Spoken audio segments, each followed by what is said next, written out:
बांकीपुर में जो चल रहा है और बांकीपुर में जो हुआ है और बांकीपुर को लेकर के जिस तरह से, क्योंकि जो सीट है ये एक तरह से प्रतिष्ठा का प्रश्न था भाजपा के लिए। भले आज ये जो भी कह दें कि नहीं हम लोग बाईपोल उतना सीरियसली नहीं लड़ते हैं, हमने देखा कितना सीरियसली आप लोग लड़ रहे थे। बहुत सारे बचाव आए हैं। कुछ ज्ञानी लोग ये भी बता रहे हैं कि मतलब इन सब पे बुरा नहीं मानना चाहिए। लोग जो है जैसे कांग्रेसी बिहेव करते हैं वैसे बिहेव करने लगे इस टाइप से। ठीक है, कोई बात नहीं। अब सबके अपने विचार हैं और सबके ही विचारों का सम्मान होना चाहिए। जिन लोगों ने अपना मत और विश्वास जन स्वराज को और मुझे दिया है, उन सबका दिल से आभार व्यक्त कर रहे हैं। जिन लोगों ने हम लोग के राजनीतिक प्रतिद्वंदियों को वोट दिया है, उनका भी धन्यवाद करना चाहते हैं और उनको आश्वस्त कर रहे हैं कि जीतने के बाद हमारे लिए जिन्होंने हमें वोट दिया है वो भी और जिन्होंने वोट नहीं दिया है वो भी, दोनों ही हमारे यहाँ बांकीपुर के सामान्य नागरिक हैं। उनके लिए जो कुछ भी बन पड़ेगा वो किया जाएगा। लेकिन सबसे बढ़ के बांकीपुर के चुनाव के दौरान जो बात कही गई थी कि ये चुनाव विधायक बनाने का चुनाव नहीं है, ये चुनाव है भाजपा के केंद्रीय नेतृत्व को, मोदी जी को, अमित शाह को एक संदेश देने का कि जिस बिहार की जनता ने आपको 202 विधायक जिताकर आपको पूर्ण बहुमत की सरकार बनाने का अवसर दिया है, एक बार उनके और उनके बच्चों के पढ़ाई, रोजगार और पलायन की चिंता कीजिए और बिहार में किसी अच्छे आदमी को मुख्यमंत्री बनाइए। किसी अपराधी को, किसी दागदार चरित्र व्यक्ति को मुख्यमंत्री मत बनाइए। बिहार के बच्चों को भी रोजगार मिले, बिहार के बच्चे भी पलायन करके बाहर न जाएं, ऐसी व्यवस्था बिहार में कीजिए। बिहार के लोगों को सिर्फ 4-5 किलो अनाज और जातियों के नाम पर वोट मत लीजिए। गुजरात में अगर 25 एमपी गुजरात से जीत कर गए हैं, आप गुजरात की इतनी चिंता करते हैं तो बिहार से भी 40 से ज्यादा एमपी जिताकर लोगों ने भेजा है। एक बार बिहार की भी चिंता कीजिए, बिहार के बच्चों की भी चिंता कीजिए। ये संदेश बांकीपुर की जनता ने दिया है और मुझे यकीन है कि भाजपा का जो नेतृत्व है वो इस संदेश को देखेगा और आने वाले लोकसभा चुनाव से पहले बिहार में बेहतर व्यवस्था बने, विकास की बात हो, यहाँ पर भी फैक्ट्रियां लगे, रोजगार हो, पढ़ाई हो और पलायन बंद हो। इस दिशा में केंद्रीय स्तर पर मोदी जी, अमित शाह निश्चित तौर पर कुछ कंक्रीट कदम उठाएंगे, ऐसा मेरा विश्वास है। तो जो यहाँ पर प्रशांत किशोर ने कहा वो बिल्कुल ही उचित है। उचित किस तरह से है? एक, उन्होंने कहा कि यह केवल प्रशांत किशोर की मतलब एक विधायक की जीत नहीं है, उस तरह से यह जीत जो है वो लगातार यह दिखाने के लिए और पूरे अपने कैंपेन में प्रशांत किशोर का जो है वो पूरा का पूरा जो पिच रहा है वो ये रहा है कि आप ये वोट मुझे नहीं दे रहे हो, ये वोट एक विधायक को जिताने का नहीं है, ये वोट भाजपा की जो नीतियां हैं। भाजपा की नीतियां क्या हैं? आप वोट किसी को देते हो सम्राट चौधरी सीएम बन जाते हैं, वोट आप किसी को देते हो मोहन यादव सीएम बन जाते हैं, वोट आप किसी के चेहरे पे देते हो, कोई भी मतलब रैंडम इंडिविजुअल को टोपी से चिट निकाल करके मुख्यमंत्री बना दिया जाता है। इस बात को लेकर के बहुत लोगों में क्षोभ था कि हर जगह पे जातीय समीकरण साधने के लिए आप किसी को भी उठा करके नहीं बिठा सकते। उसमें भी जब आपका पूरा पिच तेजस्वी यादव को लेकर के ये रहा हो कि ये अनपढ़ है, तो भाई सम्राट चौधरी कौन से मतलब पीएचडी हैं? या तो आप वो पॉइंट नहीं उठाते या सम्राट चौधरी को नहीं बनाते। प्लस सम्राट चौधरी ने जिस तरह से भरत तिवारी वाले केस को हैंडल किया, सम्राट चौधरी को जिस तरह से तीव्रता थी कि वो जो है जल्दी से पूरा नेशनल कॉन्शसनेस में जो है वो अगले हिमांता विश्व शर्मा या योगी आदित्यनाथ या शुभेंदु अधिकारी बन जाए, उनकी भी चर्चा हो, 2-4 दिन बुलडोजर चला दिया, ये सारा कुछ जो है वो चल रहा था। बट प्रशांत किशोर ने जो यहाँ पे किया है, और मैं देखिए हमेशा प्रशांत किशोर को मैंने पहले भी, हालांकि वो स्वयं ही पॉलिटिकल स्ट्रेटेजिस्ट हैं तो I don't need to lecture him on how to win elections, लेकिन जब उन्होंने 2025 वाले इलेक्शन में सारी ही सीटें कंटेस्ट की थी, वो मेरे लिए शॉकिंग था। और उससे पहले भी मैं सदैव उनको कहता रहा और आज भी कहूँगा कि यदि उन्होंने 25-30 सीटों पर या एट मोस्ट 50 सीटों पर फोकस किया होता, he could have had more than 20 विधायक्स MLAs in that assembly। कम से कम 20, और स्वयं उनको चुनाव लड़ना चाहिए था। हार भी जाते वो तेजस्वी के खिलाफ तो कम से कम आपका जो काडर है, जो अन्य जगहों पे मान लीजिए 50 सीटों पे लड़ रहा है, वो गैल्वनाइज होता है। अब यहाँ पे क्या हुआ कि प्रशांत किशोर का ना लड़ना ये इतना डीमोटिवेटिंग फैक्टर रहा कि मोस्ट ऑफ द प्लेसेज में जमानत जब्त हो गई पार्टी की। ये बहुत ही स्टूपिड टाइप का था। हाँ, अब ये रहे कि अगर विधायकों को टिकट देने को मोनेटाइजेशन स्कीम पार्टी की बना ली जाए तो दैट आई डोंट थिंक कि उसको जो है किसी भी तरह से एंडोर्स किया जाना चाहिए। ऐसा नहीं हुआ। उन्होंने सारी ही सीटों पे चुनाव लड़ा और मतलब रिजल्ट जो था सो था। अभी क्या हुआ कि सारी शक्ति एक जगह पे इकट्ठा की, लड़े, जीते। जीतने से एक और संदेश गया कि जो ये चाहे भाजपा के समर्थक कहते हो, छुटभइये नेता कहते हो, नेताओं के साथ के लोग कहते हो कि भाजपा के टिकट पे कुत्ता बिल्ली भी खड़ा हो जाएगा तो वो जीत जाएगा। तो भाई तुमने एक्चुअल में कुत्ता बिल्ली ही खड़ा कर दिया था क्या? नितिन नवीन के सहायक जो थे, जो 3 लाइन ढंग से बोल नहीं सकता है, जो ये तक बोल गया कि नितिन भैया को जिताए हैं, भले वो मीन ना कर रहा हो, बट जिसको वाक्य बनाना तक नहीं आता। आपको क्या लगा था कि नितिन नवीन का ये भाजपा का बैस्टियन है, 30 साल से जीत रहे हैं, कैसे हार जाएंगे? लो भाई, देख लो।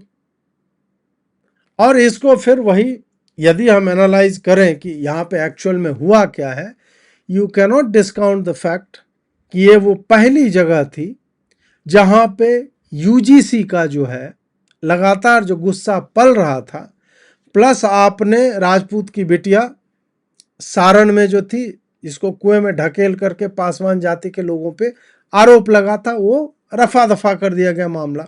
भूमिहार लड़की थी, नीट की छात्रा, पटना के छात्रावास में आत्महत्या, उसको जो है वो बोला गया, फैमिली क्लेम करती रही कि नहीं ये आत्महत्या का मामला नहीं है। उस पर भी अब देखिए सत्य क्या है वो जांच में आएगा, परंतु पब्लिक परसेप्शन जो क्रिएट हुआ वो ये हुआ कि अपर कास्ट लोग जो है उनके प्रति सरकार का रवैया जो उदासीन है।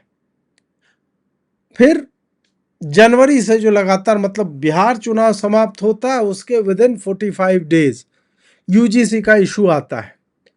तब से जमीन पे जब मैं फरवरी में गया था, जो भी व्यक्ति मुझसे मिलने आता था, इससे पहले मुझे मिलने के लिए मेरे घर में गांव में कभी भी मैं 40 दिन 30 दिन रहूं तो 5 से ज़्यादा लोग नहीं आते थे।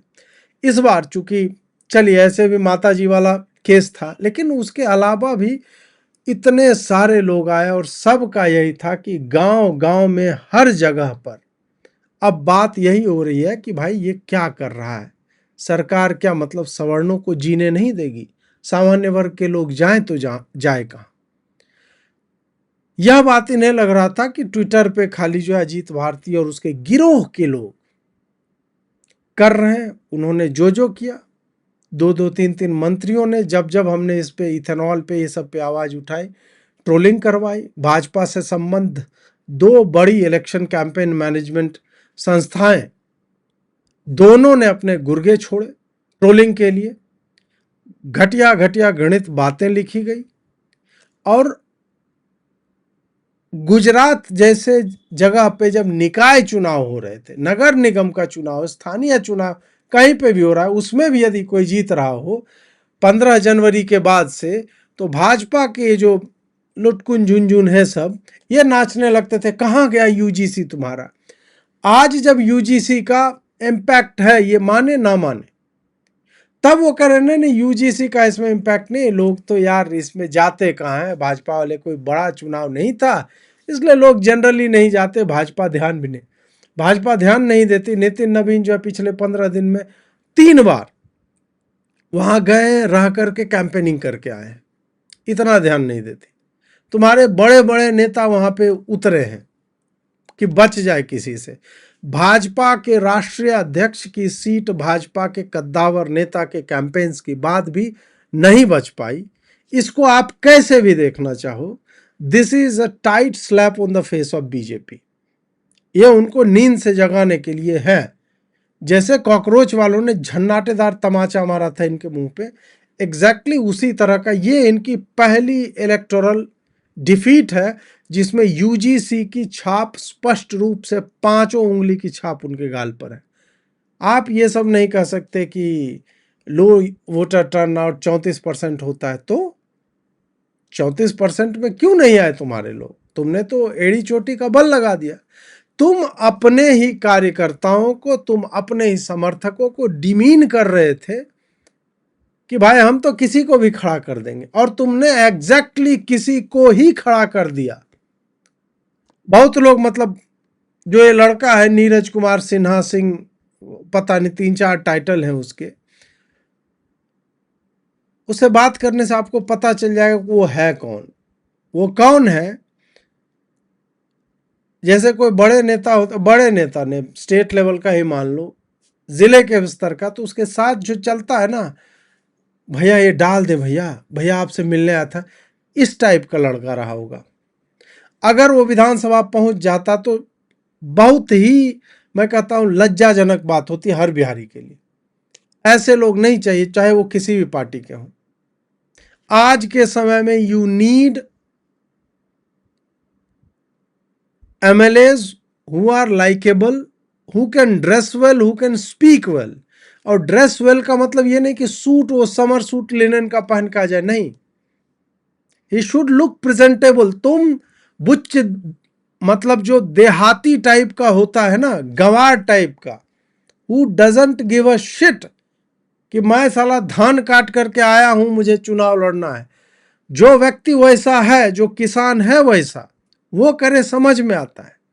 लेकिन तुम्हारा पूरा करियर पॉलिटिशियंस के इर्द गिर्द घूमने का रहा है, तुम्हें लगता है गमछी गले में लटका करके उतर जाएंगे। यही समस्या मुझे प्रशांत किशोर से भी थी। जब वो बिहार चुनाव में कैंपेन कर रहे थे तो ही वाज लाइक कि नहीं नहीं, कीचड़ से सना हुआ पजामा, पसीना चल रहा है, माथा का बाल। भाई तुम कौन सी छवि बिहार की बेच रहे थे? बिहार की छवि आपको ढंग की नहीं मिली। क्या प्रशांत किशोर एक अच्छा एस्पिरेशनल वैल्यू जो है क्रिएट नहीं कर सकता था अपने कार्डर में और बिहार के सारे नेताओं में कि भाई इस तरह का होता है नेता? सर्दी में थे आप। मैं समझता हूं कि आपको गांव का दिखना है, उससे जो है कनेक्ट क्रिएट होता है, आई अंडरस्टैंड दैट, बट फिर भी अभी आप विधायक बन गए हैं, आपको थोड़ा सा क्लीन शेवन लुक, प्रेजेंटेबल दिखना चाहिए। इस सब में मुझे जो पूरे लॉट में सबसे अच्छा चिराग पासवान इसीलिए मुझे लगता है, he doesn't create this fake personality कि मैं बिहारी हूं और बिहारी ऐसा दिखता है, नहीं। वो दलितों को इंस्पायर करता है कि तुम मेरे जैसे हो सकते हो, वेल ग्रूम्ड हो सकते हो, तुम्हारी भाषा अच्छी हो, इस तरह से। ऐसा है गुरु प्रकाश पासवान है, उनको आप देखो हमेशा he puts on a suit, या वो बंद गला वाला पहनते हैं या वो शर्ट भी पहनेगा तो ही ड्रेसेस वेल। ये होना चाहिए आप में। खैर, यहां पे जो मान मर्दन हुआ है इनका, इसको ये डिनाय भले जितना भी कर ले, पर इसका इम्पैक्ट आपको उत्तर प्रदेश चुनाव में दिखेगा। एक जगह पे इम्पैक्ट एक बात के लिए नहीं दिखेगा सिर्फ, उसमें केवल यूजीसी का प्रभाव नहीं दिखेगा, यूजीसी का प्रभाव है। और अभी जो रिजर्वेशन हटाओ आंदोलन जो चल रहा है, और उसके लिए मैंने तो चलो एक पेज बनाया है, परंतु जिले के स्तर पे और स्टेट के स्तर पे ऐसे कई पेज अब बन चुके हैं, और वो उस लोगों के साथ जहां तहां पोस्टर लेकर के निकल रहे हैं, और आरक्षण पे फिर से चर्चा आरंभ हो गई है। जब मैंने कहा था लोगों को कि we need to allow people to discuss these facts, आरक्षण का नैरेटिव क्या है, आरक्षण क्यों बढ़ रहा है, इस पे हम थोड़ा सा अभी मतलब आरएचए पे जब आएंगे तो पूरा ही, बट उत्तर प्रदेश के संदर्भ में मैं बता दूं, यह एक बहुत बड़ा फैक्टर होगा कपल्ड विथ यूजीसी। छोटे छोटे जो इस तरह के सवर्णों की सेनाएं हैं, ये आर्मी वो आर्मी, परशुराम दल, करनी सेना या अन्य लोग हैं, दे विल स्टार्ट मोबिलाइजिंग मासेस। और ये ऐसा नहीं है कि मैं ऐसा करना चाह रहा हूं, मैं डिस्कशंस चाह रहा हूं, मैं अकाउंटेबिलिटी सीख करता हूं कि if I am paying taxes that funds reserved quota guys hostel fee, school fee, course fee, lower cost for the forms, तो भाई हमारे समाज के बच्चों को वही सुविधा क्यों नहीं दी जा रही है? ईडब्ल्यूएस को तुम रिकॉग्नाइज कर लेते हो कि हाँ इकोनॉमिकली वीकर सेक्शन है, और उसको कहीं पर भी कोई भी आर्थिक रूप से कोई सब्सिडी नहीं दी जाती है। ये बात हम चर्चा करेंगे, and we will make this government to treat EWS at par with एससीज एंड एसटीज। गरीब है, तुमने रिकॉग्नाइज किया, अब गरीबों को हर वह लाभ मिलना चाहिए जो एससी गरीब को मिलता है। एससी को तो बाय डिफॉल्ट तुम गरीब मानते हो, तो हमारी कमाई का एक हिस्सा हमारे भाइयों बहनों या बेटे बेटियों के लिए, उनकी शिक्षा के लिए, उनकी सब्सिडी में जाना ही चाहिए। ये इनको करना पड़ेगा उत्तर प्रदेश चुनाव से पहले। नहीं करेंगे तो फिर देख लीजिएगा परिणाम क्या होगा। प्लस जातिवाद इनका घनघोर चल रहा है, वो भी आप देखिएगा। ब्राह्मण जो है या अन्य क्लास जो है वो किस तरह से उठता है। बहुत सारे लोगों को समस्या हो जाती जब मैं बोलता हूँ यूपी में जातिवाद के ऊपर, जो वहां पे है दे नो कि क्या चल रहा है यहाँ पे। एक मैं आपको इंसिडेंट बताता हूँ। एक व्यक्ति था, उसके पिताजी आर्मी में थे, उनकी एक भूमि थी हाईवे के पास में, कानपुर देहात में या कहीं पे थी। उसने बहुत मतलब जितना उस हाथ पैर मार सकता था लीगली थ्रू प्रॉपर चैनल वो गया किया, नहीं हुआ कुछ काम। अंत में वो मेरे पास कहीं से आया कि भैया आप एक ट्वीट अगर कर दोगे तो हो सकता है कुछ हो जाए। तो मैंने बोला ठीक है यार। मैंने एक ट्वीट किया, सीएम ऑफिस ने कथित तौर पे तुरंत इसका संज्ञान लिया और वो सारा जो करना था वो किया। उसमें क्या हुआ था कि जो एक पार्टी है बहुत बड़ी दुनिया की, उसके एक सांसद महोदय थे, वो वहां के चेयरमैन उसी पार्टी का था, उसके माध्यम से वो भूमि हड़पना चाहते थे, उस पर बाउंड्री वॉल जो है वो करवा दी थी। ठीक, तुरंत आया, एक दिन में वो काम हुआ जो नॉर्मली 7-8 दिन लगता है, बट हो गया। इसके लिए सरकार को धन्यवाद। अब देखिए गवर्नमेंट ने ये सारा काम कर दिया, परंतु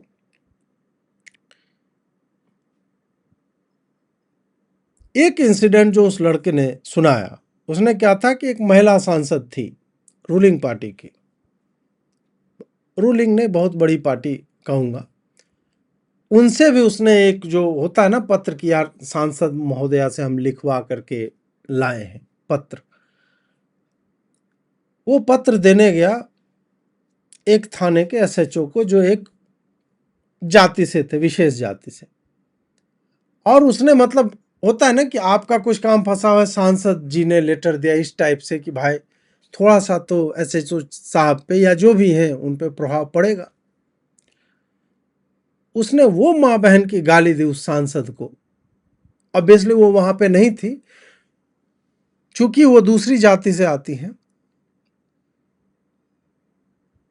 आप सोचिए, ये मैं कहानी आपको केवल इसलिए सुना रहा हूं कि जातिवाद उसी तरह से इन लोगों के माथे में घुसा हुआ है जैसा अखिलेश के समय में यादवों में आ जाता है। And they treat you like dogs. ये प्लस आरएच, यूजीसी, ये सब मिल करके भाजपा को 2027 में नाको चने चबा देगा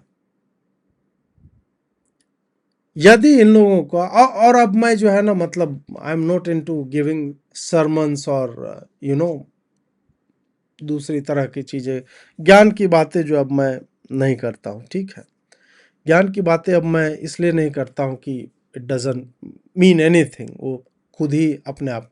मैं बस आपको बता रहा हूँ, आप लोग जब मुझसे पूछते हैं कि यूपी में क्या हो सकता है, तो मैं आपको बता रहा हूँ ये रियलिटी है। And still I believe BJP might not cross 225, 223-25 seat type इनको आएगी, अगर मतलब अभी तक जो इनकी पॉलिसी है उसको लेकर के अभी से कोर्स करेक्शन आरंभ करें, हो सकता है बढ़ जाए सीटें, but I am not too hopeful, क्योंकि एरोगेंस जो है ना, वो भाई इनके काडर से लेकर के इनके मतलब सबके दिमाग में चढ़ा हुआ है। मुझे ये नहीं पता केंद्रीय भाजपा क्या कर रही है, यूपी स्टेट भाजपा के कद्दावर नेता क्या कर रहे हैं, बट मैं काडर में और आईटी सेल में ये देखता हूं मैं, तो जब बांकीपुर का चुनाव होता है then I feel elated inside कि इन मूर्खों को इसी तरह के परिणाम, जो गुजरात निकाय चुनाव पे जो प्रसन्न होते हैं ना कि यूजीसी वालों को दिखा दिया, और बंगाल वाले पे प्रसन्न होते हैं कि यूजीसी का क्या हुआ, मतलब इतने डिस्कनेक्टेड हैं पॉलिटिकल रियलिटी से कि just to score a brownie point over you they will start to abuse you indirectly. क्या हो गया, जीत तो गए बंगाल, तुम लोग क्या करते रह गए, लो। और उत्तर प्रदेश का भी चुनाव होगा 2027 में, बहुत दिन बचे नहीं हैं, 5-7 महीना और बचा है, वी विल सी, तब देखेंगे, तब हम लोग बात करेंगे कि क्या वहां पे हो रहा है। और प्रशांत किशोर का इलेक्शन ये बहुत कुछ कहता है। Those who cannot read it, वो इलिटरेट हैं बेचारे, उनका मैं कुछ कर भी नहीं सकता। प्राथमिकता ये है कि अगले 3 महीनों में बांकीपुर में आपको विजिबल चेंज दिखेगा, लेकिन उसके लिए हमको 3 महीने का समय देना होगा।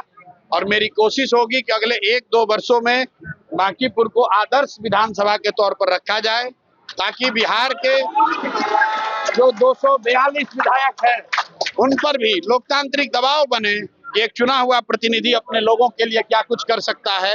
अगर ये हम लोग को उनके लिए सेट करना है पैमाना, तो मुझे और ज्यादा मेहनत करने की जरूरत है। और अगले 3-4 महीनों में आप देखेंगे, और निश्चित तौर पर आने वाले 1 से 2 साल में बांकीपुर में आपको वो चीज दिखेगी कि अगर ईमानदारी से कोई प्रयास करे तो निश्चित तौर पर लोगों की जिंदगी में फर्क लाया जा सकता है।